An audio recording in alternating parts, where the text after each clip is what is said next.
සරණ යන කතා කරන්න බලාපොරොත්තු වෙන්නේ නාම වර්ණකීම. නාම වර්ණකීම යන කුමක්ද? නාම වර්ණකීම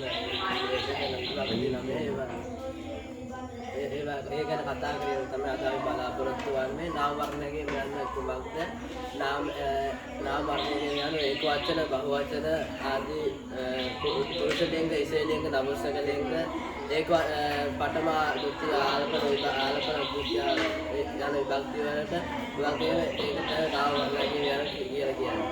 පඨම විභක්තිය කියන්නේ පඨම විභක්ති තමයි උක්තාර්ථය කියන්නේ. උක්තාර්ථය කියන්නේ වාක්‍යයක උත්තරපදයේ සබන්නේ පඨම විභක්ති. උදාහරණයක් ගත්තොත් බුද්ධෝ ධම්මං භාෂති කියලා බුද්ධෝ තමයි පඨම විභක්තිය කියන්නේ. ආල්පන විභක්තිය ගත්තොත් ආමන්ත්‍රණාර්ථය. ආමන්ත්‍රණාර්ථය කියන්නේ හේ පුරුෂ ගච්ඡ. හේ පුරුෂ ගච්ඡ කියන්නේ පුරුෂ තමයි ආල්පන විභක්තියෙන් සබන්නේ. ද්විතීය විභක්තිය කර්මාර්ථය කියන්නේ වාක්‍ය ක්‍රියාවට යටත් වෙන පද හේවත් කර්ම පද ද්විතීයවෙන් තමයි. පුරුෂ රුක්කන් චින්දති. පුරුෂ රුක්කන් චින්දති කියන එකේ ද්විතීයවෙන් කියන්නේ රුක්කන්. තතිය විභක්තිය කියන්නේ අනුක්තාර්ථය. අනුක්තාර්ථය කියන්නේ කතුරු අර්ථය තතියාවෙන් තමයි. උපාසකෝ පදීපේ ජාලේ උපාසකෝ පදීපේ ජාලේ කියන උපාසකේ තමයි කතුරු පදේ. කර්ම විභක්තිය කියන්නේ කර්මාර්ථ විකාශය කරන්නේ කර්ම විභක්තිය. අහම් පාදේ පාදායි ගච්ඡා. අහම් පාදේ තමයි කර්ම විභක්තියෙන් තියන්නේ. චතුර්ථ විභක්තිය කියන්නේ යම් දෙයක් කැමැත්තෙන් ප්‍රදානය කිරීමේදී එය ලබන්නා තබන්නේ චතුර්ථ විභක්තිය. චතුර්ථ විභක්තියේ උදාහරණයක් ගත්තොත් උපාසකෝ භික්ඛුස්ස දානන්දේති. උපාසකෝ භික්ඛුස්ස දානන්දේති කියන එකේ භික්ඛුස්ස තමයි චතුර්ථ විභක්තියෙන් කියන්නේ. පංචම විභක්තිය කියලා කියන්නේ වෙන්වීමේ අර්ථය ප්‍රකාශ කරුනේ පංචම විභක්තිය. වෙන්වීම කියන්නේ පාලන් දුක්ඛම්මා පත්ති.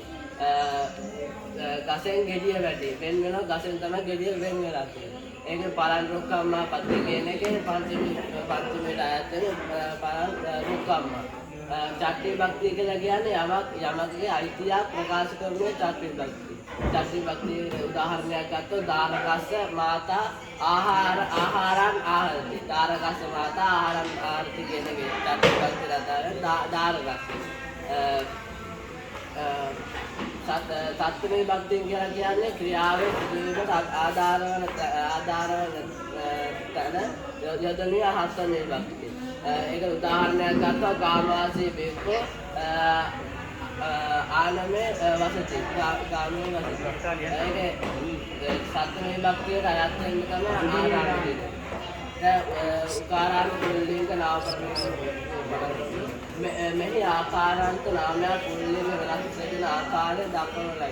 බික්කෝ බික්කු සත්තු පිටු ආදී ආකාරාන්ත නාම වර්ණකීම ඇතැම් වෙලාවට වෙනස් වර්ණකීම.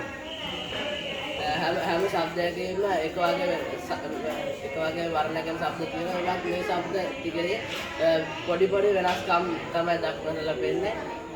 උකාරාන්ත පුල්ලිංග සත්‍යයක් ගත්තට පස්සේ පඨම සත්තා සත්තාරෝ ආර්ගල හේ සත්තා භාස සත්තාරෝ ද්විතිය සත්තාරා සත්තාය සත්තාරෝ තතිය සත්තාරා සත්තාරේ විසත්තාරේ කර්ම සත්තාරා සත්තාරේ විසත්තාරේ චතුර්ථ සත්තු සත්තුනා සත්තුනා සත්තාරා සත්තුනා පංචමේ සත්තාරා සත්තාරේ විසත්තාරේ ඡට්ටි සත්තු සත්තුනා චතුර්ථ සත්තාරා සත්තුනා සත්තරේ සත්තේරේසු ඊට පස්සේ උකාරාන්ත ඉතිලිංග නාම පුල්ලිංගේ වෙනම ඉතිලිංගයට උකාරාන්ත නාම වෙනස් අයින් බලමු. ඉතිලිංග නාම ඉතිලිංග සත්‍යන පඨම මාතර ආල්පන හේ මාතා භවති මාතා මාතර ද්විතිය මාතරම් මාතරේ තතිය මාතරා මාතියා මාතරේ මාතු කරණ මාතරා මාතියා මාතරේ මාතු තදති මාතුයා මාතරාන් මාතුනා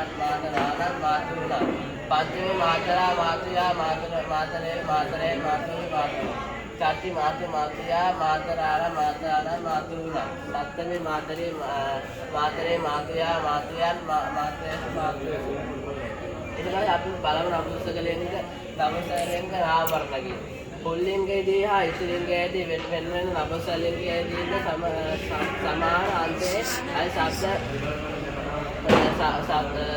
වෙන වර්ණකි අකාරාන්ත නපුංසකලිංග තිත්ත ශබ්දයට වෙනස් මන ශබ්ද වර්ණකන අයු පාත් බලමු වටනා මනන් මනෝ මනානේ ආල්පන හේවන මනා බවන්තෝ මනායි දුක්ඛා මනන් මනෝ මනේ මනාහි සත්‍ය මනසා මනේන මනේ කරණ